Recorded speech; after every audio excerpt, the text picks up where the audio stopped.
manatra ny arabandray topoko lasy topoko vavy ankafaliana no iarahana aminao ary anasananao indrainy ko anaraka hatrany farany fampalalamba avao eto fahita lavitra ma TV ny makasika ny fitantanana ny tanipanjakana eto amin'ny faritra Nalamanga izay isan'ny namorinan'ny tompona andraikitra samihafa tamin'ity androandroany ity hoentina amintsika ny akon'izay eo ihany ko ny fipetrany raisina manoloana ny fianaky ny tsy fandriampahalemana na ihany ko ny tontolon'ny fiarahamonina amin'izao fotoana izao izay hita tokoa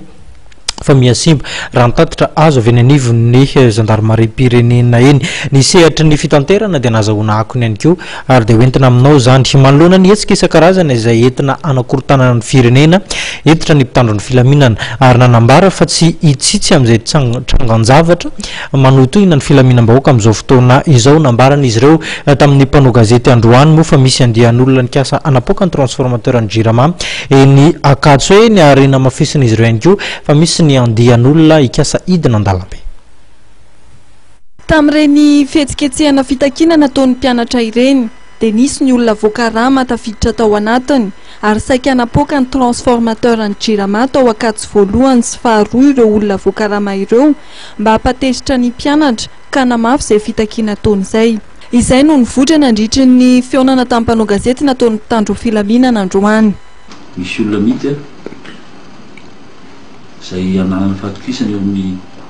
fanomezana vaovao fa misy andehan'olona tsy haiko na misy mpianatra ao anatina andehan'olona tsotra mikaramaina koa rehefa nahazo vola mihitsy aza hanapoaka ny transformateur ny jirama ny akasy 1 sy akasy 2 tamin'ny talata nefa no io information io zany za azo amin'olona anahana fahatokisana dia tsy tanteraka moa zavatra zay ary efa nisy moa ny fifandraisana an-tariby tamin'ny présidence université miandraindraikitra avy hatrany izy miambina andro toerana ireo mitanjon'ireo olona reo dia raha mipoaka ireo transformateur ireo dia tsy maintsy ikorotana ireny mpianatra satria tsisy jiro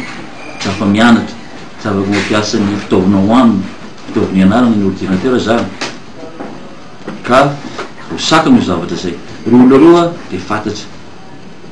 fantatra ary miato amin'ny fitandronan'ny filaminana dia efa manara-maso akaika mifetsika ireo olona reo notsindrin'ny mpitandro filaminana ihany koa fa ankoatra ireo olona voakarama niaraka tamin'ny mpianatra dia misy andehan'olona hafa indray koa mikasa hitarika olona hidina an-dalambe ka voafaritra fa rahampitso no anaovana izany fijinana an-dalambe izany antony nahatonga ny fanarahamaso akaiky ataon'ny mpitandro filaminana eny amin'ny faritra Analakely sy ny manodidina iny nanomboka tamin'ny alatsinainy teo dia efa misy koa ny vaovao fa misy karazan'olona koa